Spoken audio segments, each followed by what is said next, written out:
Hello, this is Peter Newman, and today's video is on Ansys static structural on how to simulate things like water balloons and tennis balls. Ansys has a special element called a HSFLD 242, a fluid element, and in this demo problem we're going to see how to use it. So this is a sphere centered at 0, 0, 0.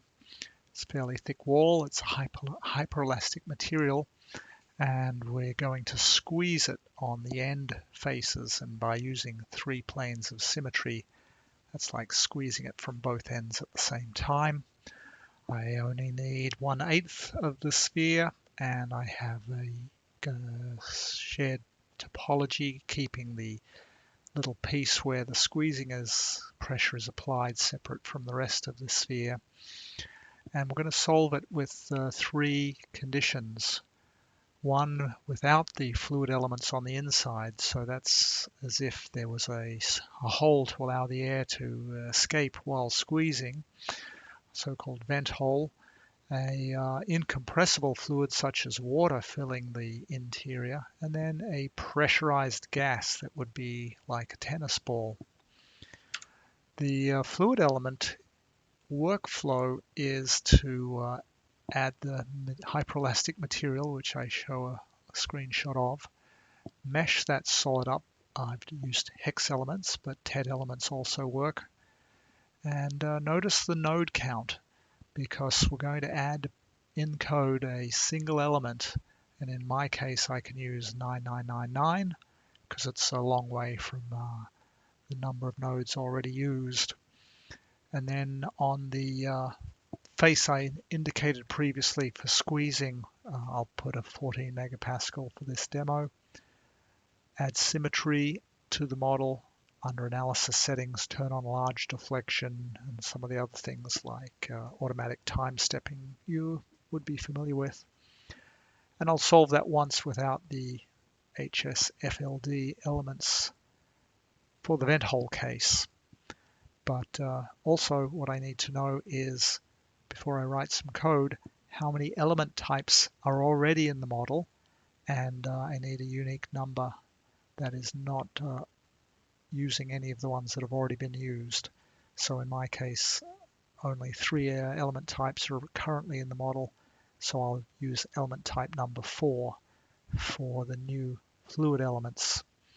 And to mesh those, we're going to use some code, but we need some named selections, a named selection, which you'll see how to build in the next slide.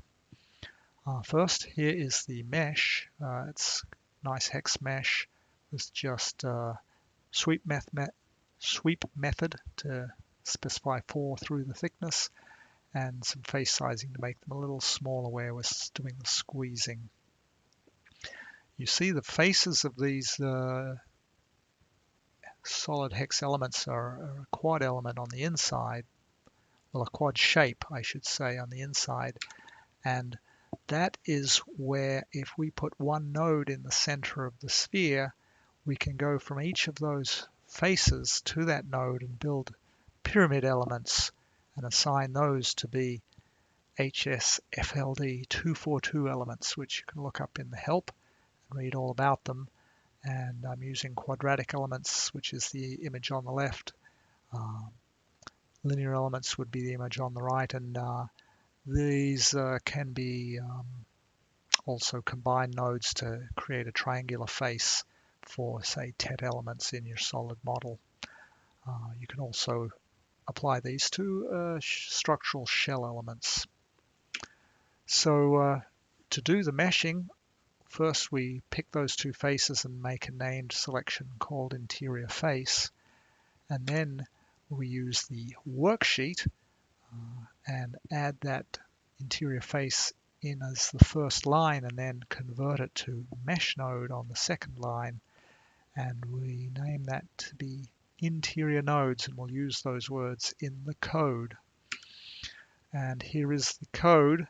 So you put a little command snippet in the static structural branch of the outline, and We'll go into details a bit what those lines of code mean if you're not familiar with that, but it will generate those pyramidal elements to fill the interior cavity of this sphere.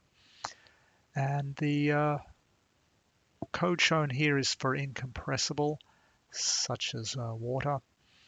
And in another slide, I'll show you a few more lines to make it an ideal gas compressible fluid.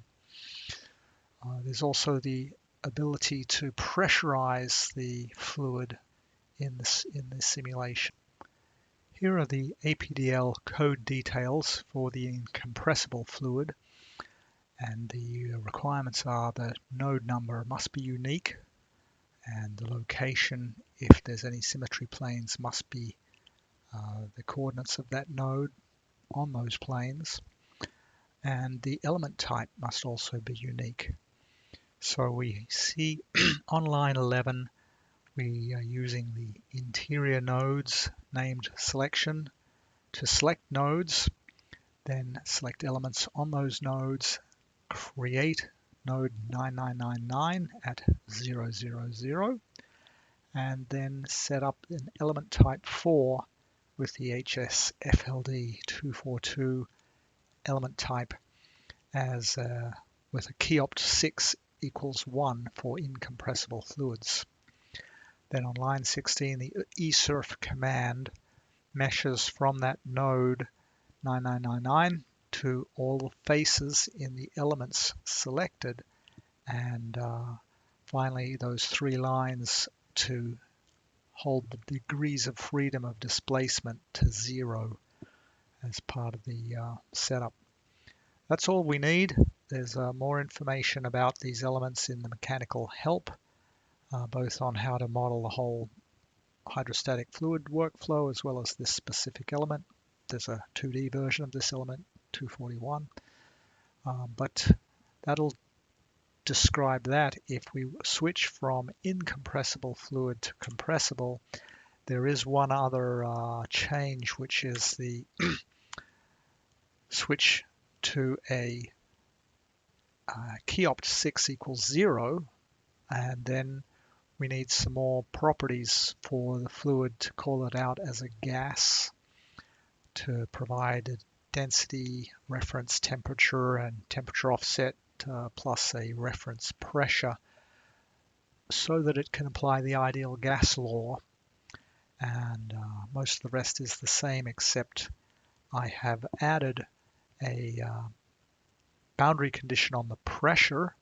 I want the pressure to not start at 0. I want the pressure to be 1 megapascal, and so that will ramp on in step 1 of a 2-step solution, and then I will solve step 1 here on line 29, and in line 30 I will remove the boundary condition holding the pressure at a fixed value, and so when step 2 solves and the ends are squeezed and the volume is compressed, the pressure can go up from its previously set enforced value.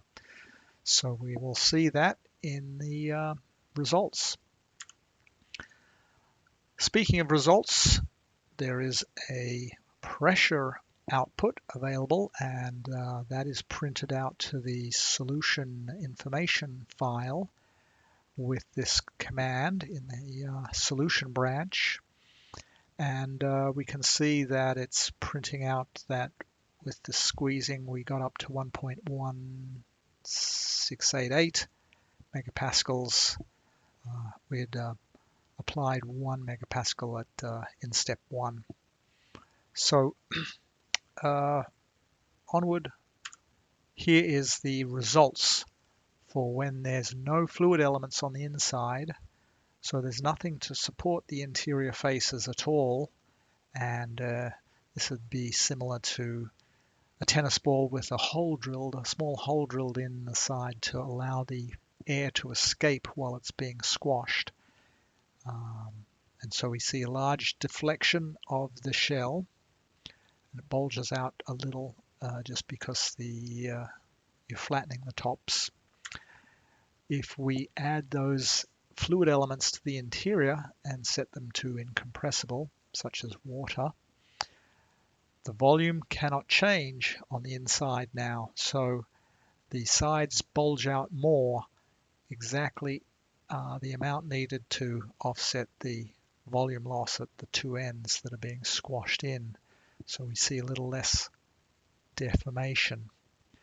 If we switch from incompressible fluid with 0 initial pressure to a compressible gas but with a significant internal pressure of 1 megapascal, we see that the sphere stretches out with that extra pressure and grows 1.28 millimeters on the radial direction until step 1 is complete, and then step 2, we take that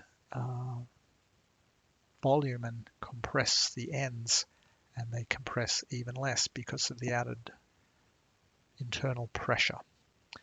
So those are the 3 cases we wanted to cover in this video, and there's other output. You can request the total volume inside the cavity. This is from the pressurized gas. So step 1, you see the volume on the cavity is increasing significantly from the initial volume at 0 pressure. And then during the squeezing of the ends, the volume, because it's compressible gas, it does vary slightly with the results from the water. Incompressible, there's just a completely flat line of constant volume.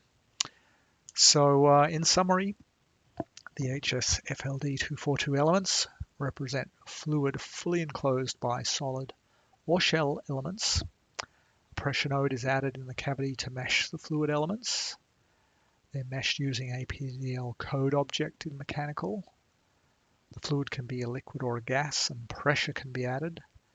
And though I didn't show that, if you read the online help, you can see there's a key opt to turn mass on if you need mass in your analysis, such as a gravity load for a water-filled balloon or a dynamic impact event where the structure is hitting the floor and the mass of the fluid is significant.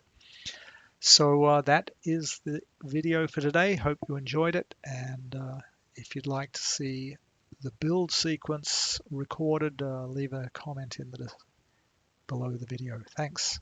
Bye.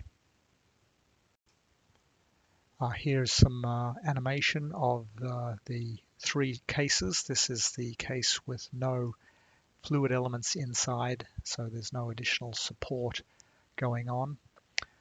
And the next one is the elements with incompressible fluid, and that looks like this.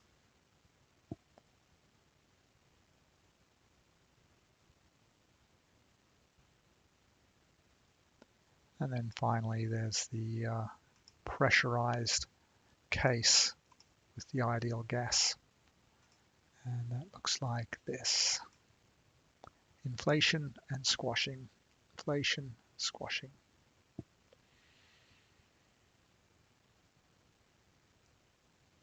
All right, thanks for watching.